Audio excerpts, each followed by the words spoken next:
Hey everybody, welcome back to our final episode this week with Adam Miller. I'm joined here by my co-host Andy Ellis. Hello everyone. And it's been such a treat to get to hang with Adam a bit this week and catch up with him. And today's episode, we are going to really dive into the nuts and bolts of guitar playing. And we're going to talk to Adam about this idea he has about viewing the fretboard as a piano. I'm always fascinated. I've been playing guitar, more than half a century, and I'm always fascinated by different perspectives of how we look at the strings and the frets. Yeah, it's and how they relate to each other. And Adam has something to say, I'm not going to tell you what it is, that I had never heard before with the thousands of guitarists I've spoken with over the years. This is just a little twist. Sometimes all you need is a little twist, but it's a twist on the thing that we all chase. Yeah. Chasing frets. And the point we keep coming back to is that there's so many different ways to play a single note on the guitar. And that's the coolest thing about the guitar, and also the biggest pain about the guitar is that we have this kind of dichotomy. And just like with Joey Landreth and Matt Smith in previous episodes, it's how somebody views the fretboard, even in just a conceptual way, tells me so much about their playing. Like when we were talking about, we touched on this episode a little bit about Lenny Breau, and Adam played some examples. Like after he played that example, that made me want to literally just okay, stop the podcast. I'm gonna go grab my guitar. I need to work this out, because it's that kind of idea. It's simple to understand, but you got to put in the hours and time to make it work. And it's never too late. No, we're not on a race. There's no finish line, and the clock is ticking. It's just this is our life.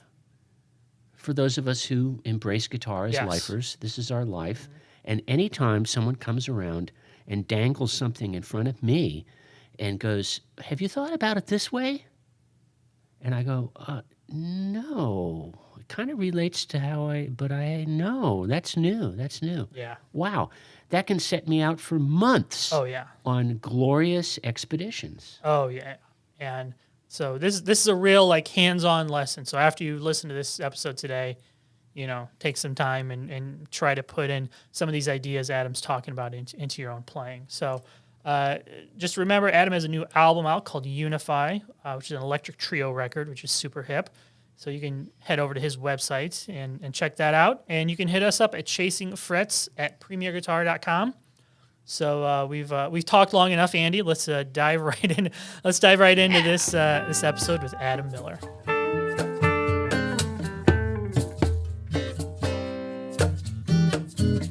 So a lot of my favorite players, Adam, tend to be pretty heavily influenced by jazz. I know earlier this week we talked about Schofield. We've mentioned Bill Frisell.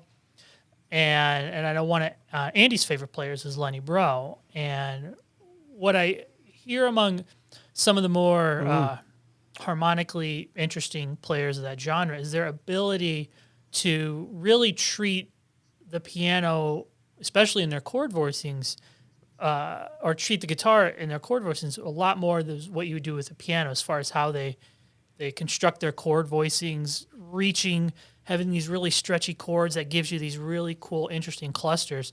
And one of the topics you threw out that we're going to hit today is how you view the fretboard as a piano. And you mentioned this is kind of built from a series of clinics you've done at colleges and universities before. So give me kind of the general gist of what you think about when you say the fretboard is a lot like a piano. Okay, well, it's actually even more simplified than that. And it goes back to, I started playing the organ when I was 4 years old.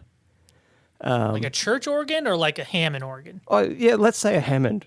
No, okay. I'm talking like the Yamaha one that had the beats in it, that everyone, like most houses, had in the corner in the early 80s, which is when this was. So I studied the Yamaha method, which was actually a pretty hip thing because it did focus on ear rather than reading music in a lot of ways. So I think it was pretty foundational to my approach to music from then on. Like I remember writing songs and using some weird graphical method to remember what they were because I was super into Star Wars as a kid and space and wanted to be an astronaut. I remember writing a song called the Moon Song and had some graphical method to remember how it went. Obviously, because the melody wasn't good enough to remember at the time, I'm guessing. So, that being said, I picked up the guitar when I was about 8 or 9 because my dad had one. He can't play at all, but he was a primary school teacher and had to study guitar at one point. So there was a guitar in our house. And when I first picked it up, you know, most people, someone shows them a chord or someone shows them, you know, a song or a riff or something. I basically looked at it and, you know, played an open string and then put my finger down and went, oh, okay, so that's that. You know, I think I knew that one of the highest string was an E, and I went, oh, so that's that. And so if that's there, that's an F. And then I just managed to work out that every note on every string before I even played anything. So when I was looking down, I was literally seeing on your low E, you know, white, white, black, white, black, white, black, white, white. Like I was seeing the keys of the piano straight away. So it meant like the fretboard instantly opened up to me. So no matter where I was, like you could go, oh, what note's this up here? And I just go, what's A? Can't you see that? Can't you see it? Yes. So yeah. So from the very moment before I ever learnt to play a chord, I was aware of every note everywhere on it and what it was. And while I didn't have the harmony information to actually translate that, it's always been that thing where I can constantly see where every note is. So I'm aware of what note I'm playing. And then when I was learning more complex chords, you know, like getting into major sevens and then extensions, I was instantly seeing, oh, okay, because that note is there. Like in an A major 7, it's got a G sharp in it. So that's how I would instantly see it. And then if we're starting to talk like dominant 7s, I go, oh, okay, so A7 has that G in it. So that means now when I play an A major scale, I can't play a G sharp. I've got to play a G. I've got to play the dominant 7 now. And that sort of approached my way through theory because I had great teachers when I was young, and I'm talking like from the ages of like 8 to 12, and then sort of sport took over in my life. And so I wasn't, like I played guitar still and I was good, like so good that friends in high school wouldn't let me be in their, you know, Nirvana style bands because I was too good for them. But you know, I didn't formally study jazz or anything. So I kind of developed all these things on my own, and it was only when I started. So I did actually teach at a university in Australia for 8 years. You know, predominantly I would get the jazz and the fingerstyle solo guitar students for the most part. But it was really only when I started there where I went, oh wow, so that is that mode. You know, I'd heard the names forever, but I didn't actually, ashamedly somewhat now, actually know them. But I'd already played them all because I was always translating the chord back to what scale sort of had to be under it and what I had to change. I knew my major scale and my minor scale, and that was it. And so it was like from there I could sort of build anything after that. Did you start with the natural or Ionian before going to pentatonics? No, I definitely would have started pentatonics first, but I still remember like that time of going, yeah, but the pentatonic doesn't work because the third should be major, not minor. It's just the blues, man. Just play the blues. Yeah, exactly. But it was like that instant thing of going, oh no, that's, you know, it's cool if it's like, I was like, I can't deal with that. I was like, it's got to be there. And then that's when you realize, oh, it's actually somewhere in between, and it's It's all about resolving to that third. And so that's sort of the building blocks of it. And then it informs everything I do from there, to the point, like, the one embarrassing side effect of this is that I am almost entirely useless with a capo. Like, I can't use a capo at all, because if the capo's there, then I can't think that. So if someone, like a singer-songwriter, gives me a chord chart to play along, and they're like, oh, it's in, this song, they'll give you a chord chart that's like, it goes G to C, but it's capo 4th fret. Like, that makes no sense to me. Even if, like, with a capo, because I'm like, no, that's B. Right.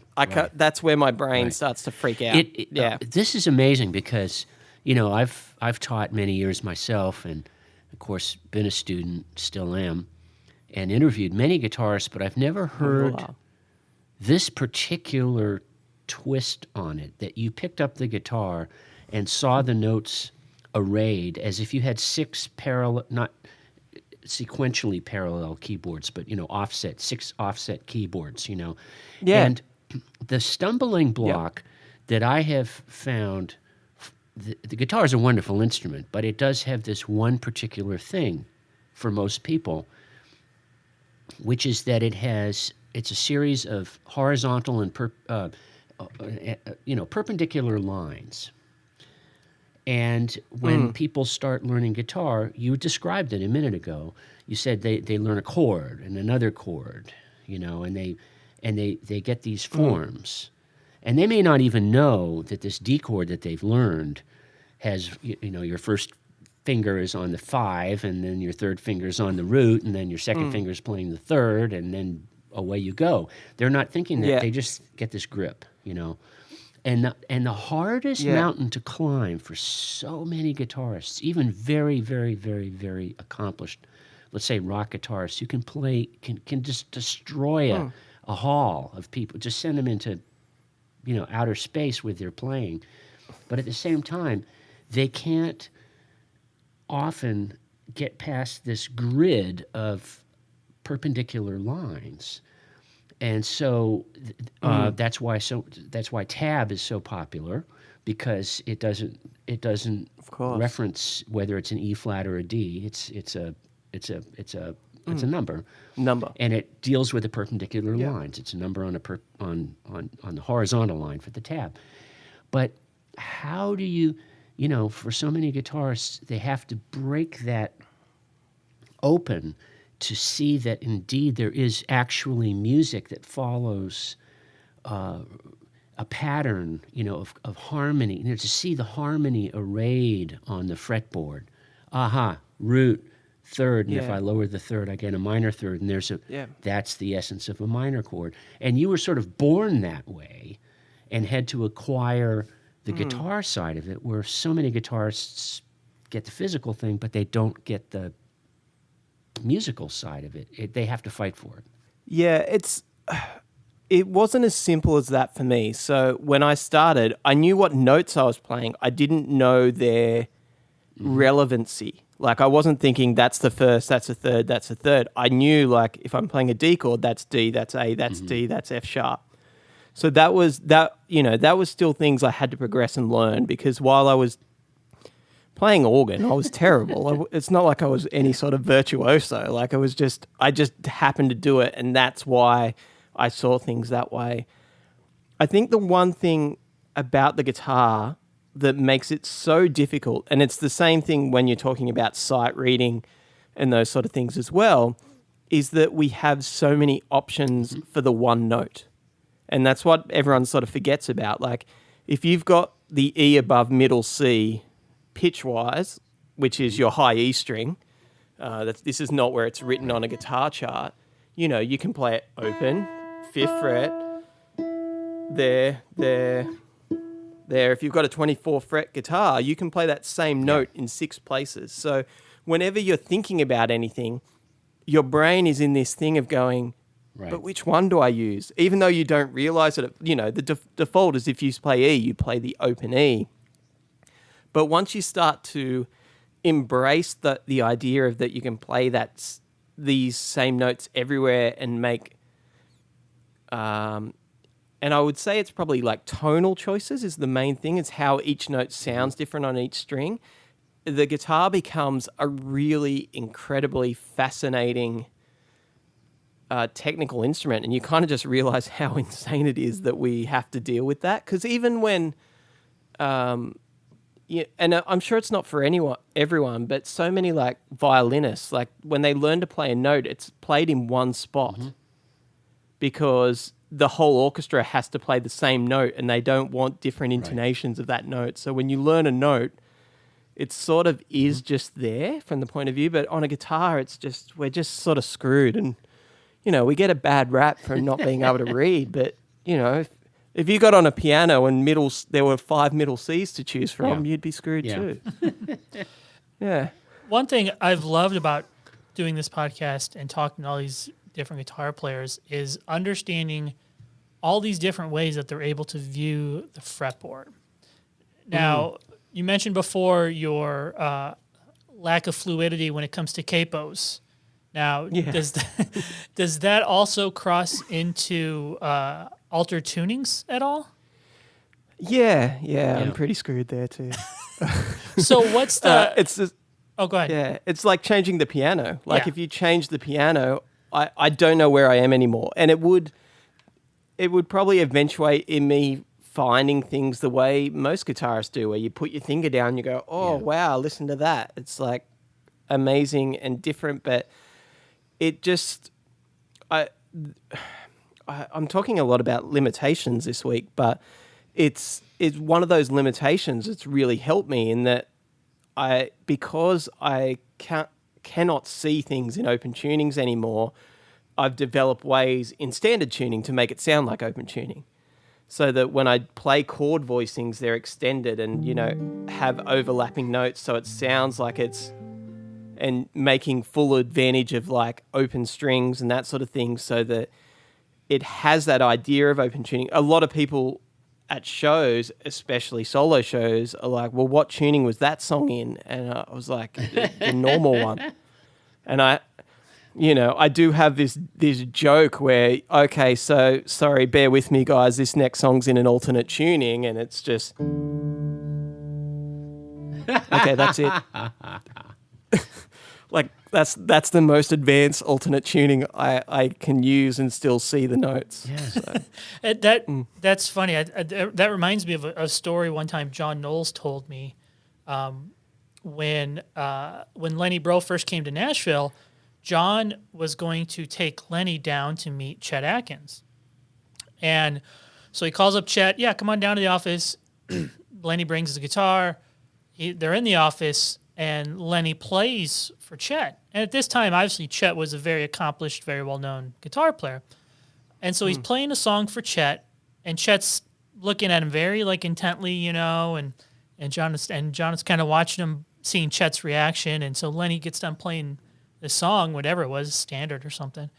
And Chet kind of looks at him and looks at John, and then he leans over and asks Lenny, he goes, "What tuning are you in?" And it was just standard tuning.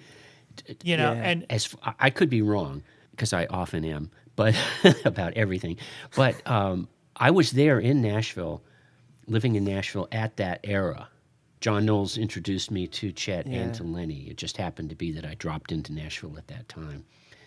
And I would go see Lenny play these little clubs. When I say supper clubs, I mean, there were restaurants with stages, and so like they'd serve dinner to a certain, till 9 or something, and then the music would start at 10, I don't know, Mississippi Whiskers, places. And Lenny would get up there, and speaking of solo guitar and electric versus acoustic, which we did earlier this week, Lenny often played his Tom Holmes electric 7-string, which was, whoa, because Lenny had a high A, Yeah, exactly. But I'd see him also play 6-string a lot. I mean, he always sounded like Lenny on a 6-string. But as far as I know, he never touched the tuning. It was always standard tuning, as far as I know. And I could be wrong, but He I took a lesson with him too, and he had this thing. And Adam, I see this in your playing too, and it's probably drawn from the Charlie Hunter idea. But what Lenny would do is he would voice two key notes, and I don't mean necessarily key as in the key, but essential notes, two essential notes, threes and sevens typically, and he'd voice them on the sixth and fifth string, or maybe sixth and fourth string, but on the low strings with his middle and ring finger on his fretting hand, so his second and third fingers. He'd voice those, leaving his index and pinky, his first and fourth finger, free to play the melody. So he'd go comp, comp, comp, comp, comp, comp, comp on the low strings, comp, comp, ka-chomp, comp, comp, ba-doo, ba-day, ba-ya, ba-doo, ba-day, ba-doo, dee-bop, ba-doo-lia, ba-doo, ba-doo. And all of that was just two fingers, It was his first and fourth finger doing the ba-doo-lia, ba-da-ba. It was crazy. Yeah. And it sounded musical. He never, it was never that he was straining. No straining, no like, set my jaw, I'm going to do something amazing for you. I'm going to shred now. You get down and worship me here. No, he was just... Yeah, it's just, I think it's that thing where the musical genius comes across subtly. Like the average person can just go, oh, wow, that's really beautiful, cool. And then even, sort of the novice guitar player will go, oh, yeah, okay, well, he's not playing very fast. But then the guys in the know are just there going, what? How is and remember, this is Nashville. The guitar ninja. This is Nashville, so the session guitarists would all show up. I mean, these are guitarists who are amazing guitarists in their own right, playing on records and having huge careers. And everyone would just sit there and watch Lenny play and go, what planet did you drop in from? And I think, I know for me, that whole thing of seeing the guitar with those, being able to instantly see the notes and their relation to things, was the biggest foundation in me being able to bring that improvisation to solo guitar, sort of very instantly, in the way that I could separate the parts and see, what the bass line had to do, and then how that would work, interact with a melody, for one, but then with an improvisation, so that you can get the most out of, and let's be honest, most fingerstyle guitar is two notes or even just one note happening at a time, and it's about their interaction between the things. It's sort of not as much about playing huge amounts of things at once, but once you get that, let me just get out my alternate tuning for a second. So, if I'm playing an improvisation, so I'm going to do a 1 to 5 in the bass. This is in the key of A. So you've got, when I approach an improvisation of that, I want to complete the harmony I want to put in the rest of the information. Even if I'm improvising, I'm thinking this way. So, I want to focus around the major third. So you can hear this is an A7 chord that I'm playing over. So the improvisation will focus around the third and the seventh. So you get this.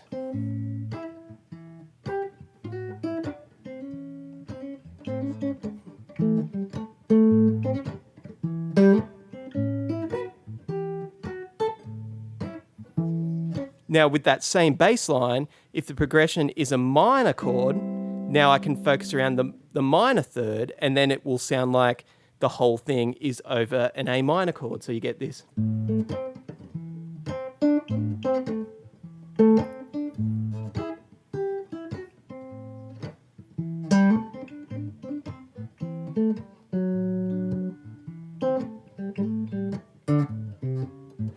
And, being able to see those relationships, I don't know how I can't imagine seeing it any other way. I guess that's sort of the thing when you get to a point where you go, I don't, sometimes when I'm teaching these things, if people can't see these things, I'm like, now I'm lost.